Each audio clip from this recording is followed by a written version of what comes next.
I'll go ahead and say it. Bayonetta 3 was strange. In terms of story, gameplay, world building, there's a lot of ways this game really should have resonated with me, but for some reason it just didn't. I don't like it. And because I didn't like it, as a highly impassioned and way too overzealous YouTuber and gamer, I feel the need to talk about it online. Because there's one thing I know about the gaming commentary section of YouTube, it's the fact that there's nothing more weirdly satisfying than having a game that you beat and didn't like and finding out that someone else hated it with you. Now, I'll try to be constructive here because I love the series, I think it's great. But when you have a tone that's this dark and this on the nose about the hopeless struggle of humanity, I don't feel bad pulling some punches. I mean, apparently neither did y'all. I mean, you straight up killed the girl in the first 5 minutes and then did it like 6 more other times just so I could get her weapons. Should've just borrowed them, just gone to a store, picked up other weapons.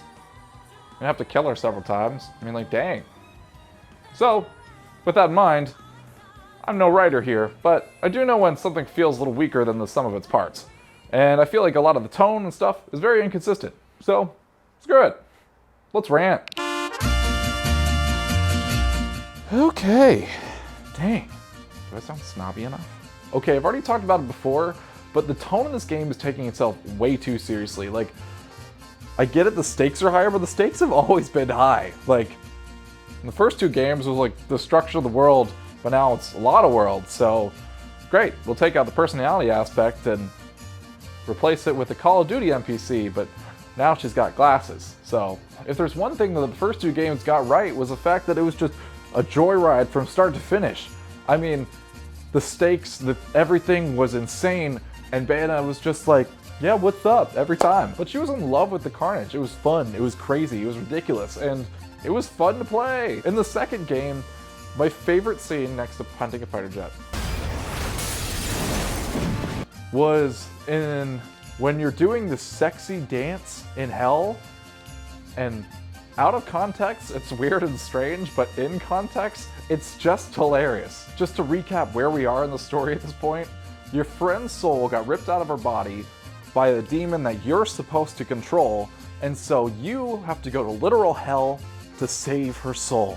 And when you get there, you confront the literal queen devil herself, and she's got your friend's soul in like an egg sac thing, and she's siphoning off.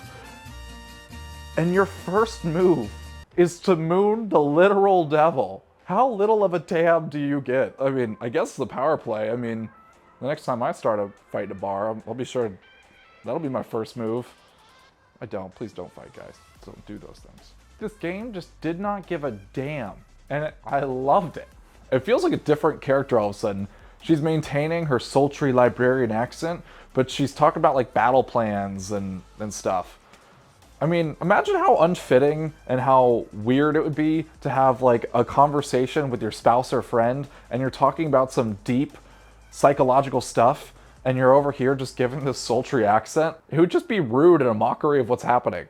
There was a 5-car pileup and there was blood everywhere. I just don't know how we're gonna be able to afford Christmas presents this year. Sometimes puppies don't get enough food and then they die. It's weird, right? And it's kind of unsettling. And there's no bigger display of this than when you go to the Great Wall of China and you see this massive army die right in front of you, and she just kind of comments like, what an unpleasant sight. Like, what a thoroughly unappealing sight. Ma'am, time and a place. There are funerals to attend and family members that need to be spoken to. No sultry librarian accent today. Put your adult entertainment voice away, honey. It just kind of sits this uncanny valley where you're not even sure what to do with these words.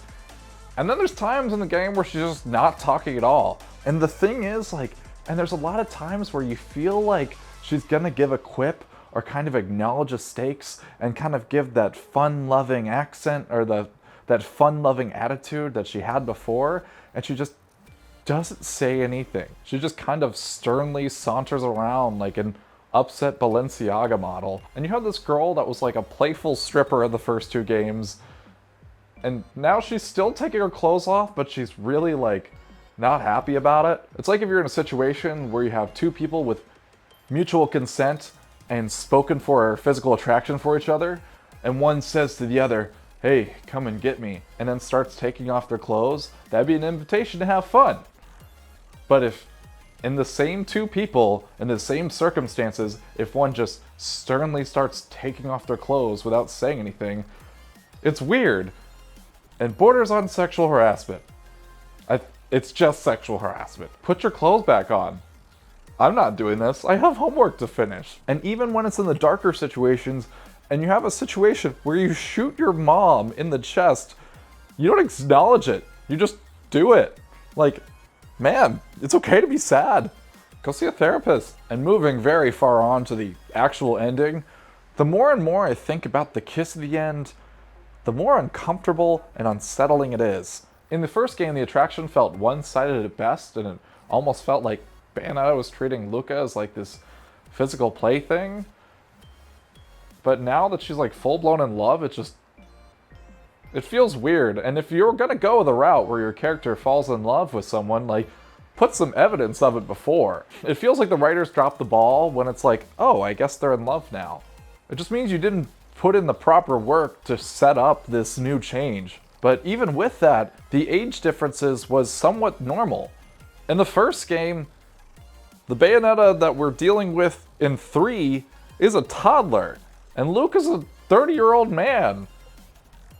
That's a huge age gap, especially seeing them at those ages at that time. It's like an old babysitter. Ooh. And if you've played the first one, it feels strange to see it in the third. Like, it just feels demeaning to her character for her to fall in love in this regard. And I'll go ahead and say it, the fact that the 3 Bayonettas that we played during this game series were from different universes just feels like a diminishing of the actions of every game that you played beforehand. It just feels like a storyline get-out-of-jail-free card if you say that the actions that happened in one game might have happened in the other. You can't just retcon things because it was in a different universe. That seems lazy, and it makes all actions that come before and after have less of an impact, especially if there's a chance that they'll get just retconned at any moment because one universe hit a combination of actions that this one didn't, and if one of those actions doesn't quite make sense, we just take it out of this universe and put it into another one. One of the most impactful and tragic moments of the second game came about when you found out that your father from the first game that you killed had actually been under the forces of evil and darkness, resulting in his actions and the reason that you killed him in the first place. It was such an interesting use of time travel, but it's like, who was this guy then? I mean, it was still your father, but was your father always a dick? Did you move across the multiverse in order to kill your dad? Where did Aesir go? Is it an absolute in this reality that you always kill your dad? Do all the actions kind of lead up to this? Like when she shows up in the second game with a new outfit, I'm like, oh cool, she got a new outfit. I'm not thinking, oh, this is one from a different universe. It's not like Link who can't seem to find a new shirt any timeline. It's a different outfit change. I didn't think I had to cross the multiverse to change an outfit. Look, I'm no fashion expert, and I'm not going to tell a woman how to dress. But I will say, you don't have to cross the multiverse in order to change from a black outfit into a blue one. Like, literally anyone can go to Costco to get a new pair of jeans for 10 bucks. Oh wait, you don't buy things on sale.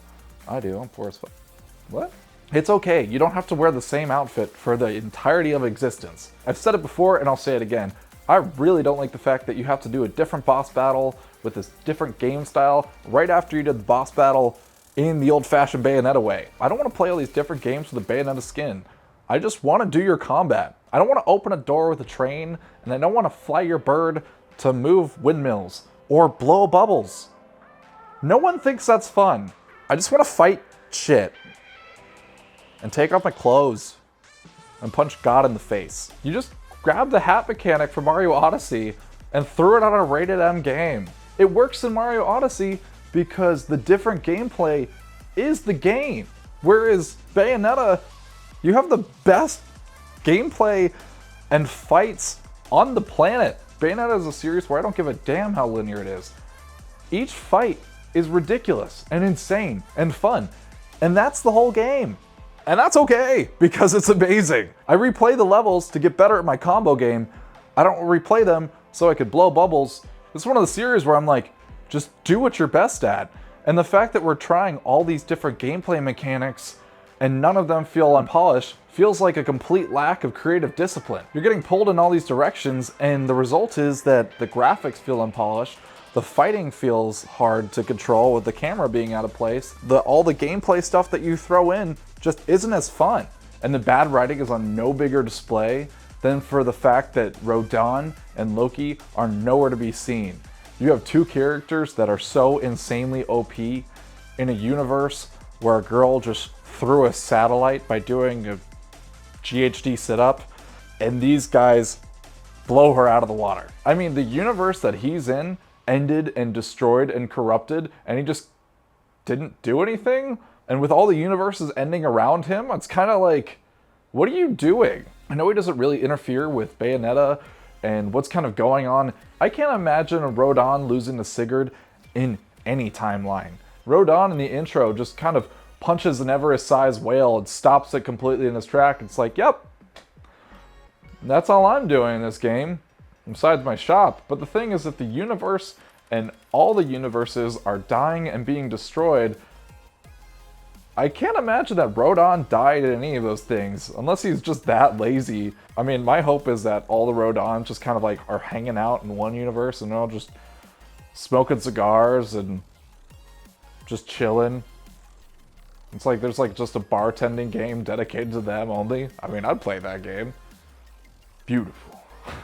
I can't say it like that. It's just perfect. You can't tell me he's not going to interfere in a little bit if the world and the universe and everything in it ends and its way of making money ends. That's a lot of beer you can't buy if you're dead, and a lot of cigars you're missing out on, buddy. And then there's Loki with his holographic Yu-Gi-Oh deck, who just kind of lets the worlds end. And at the very end of Bayonetta 2, you introduce this card that can erase anything out of existence by just playing it. And he just lets it end? He just didn't interfere. Where is this guy? He's over here saying like, I believe in mankind and the choices I can make. It's like, bro, they're all dead. You didn't want to grab your cards at any point? You messed up. They didn't figure it out. Should have grabbed your Uno reverse. Or your, I don't know, Yu-Gi-Oh cards. So, I bet you're wondering, what's the big deal? Why am I overanalyzing the hell out of this game? And the fact is, because now this game's making me do it. You made my fun, sexy witch game, and you made it not fun. And then you put story front and center, you realize how dumb the story is on its own. I just want to like the character and the gameplay. You have a story where I rode a motorcycle on a rocket into space to punch God into the sun, and then pole danced in the credits, and now you're like, wait guys, what if things were serious? No! It's fun! Be exactly what you are. It's great because of it. So yeah, I will always root for this sexy gore fest. But damn, I wish it would get its shit together. Until then, here's my rant. And please give me Bayonetta 4 before, I don't know, not another 10 years? Yeah, I'm checking on my watch. I'm like, yep, that was the time. Figure out your shit. And thanks so much for watching. I genuinely am flattered by people who spend the time to watch me do this craziness on YouTube. If you'd like to see more and more things like this, feel free to comment. And yeah. I'm so bad at endings. Jesus Christ. Okay, I'm back. And two things, because I could never apparently get this done in 1, 2, or 3 takes. One, the amount of times that Bayonetta turned around and said something along the lines of, freedom and truth is what I make it, and then gets her ass kicked immediately, is just embarrassing. If there's one request I have of YouTube in all of 2023, it's a smash cut of every time she says something empowering and then gets her ass kicked immediately. Come on, girl, if you're gonna gloat, you better back it up somewhere. I don't know why your friends just keep phasing in and out of existence, but something's not being told to me right. And number two, you know, a lot of the things I said in this video may be undercut by this newest Bayonetta game that came out. But I haven't bought it yet, and I'm gonna wait to play it. But I'm gonna keep waiting unless I know that the child voice actress or the granny narrator says, and I quote, don't fuck with the witch. I don't think that's too much to ask. It's iconic. It's iconic. All right, bye.